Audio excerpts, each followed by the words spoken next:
এ নিয়ে পর্যবেক্ষণে আসে মার্কিন প্রভাবশালী সংবাদ মাধ্যম CNN এর সাংবাদিক এনা কোরেন। পথঘাট সব প্লাবিত থাকায় নৌকাযুগে ঘুরে দেখেন এবং বানভাসী মানুষের সঙ্গে কথা হয় তার।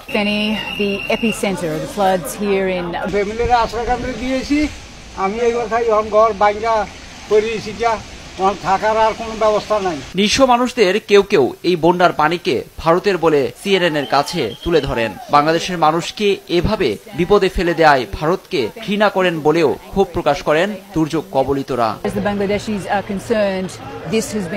CNN এ উঠে এসেছে বাংলাদেশের পার্শ্ববর্তী দেশ ভারত ডুম্বুর বাঁধ খুলে দেয় বাংলাদেশের নিম্নাঞ্চল প্লাবিত।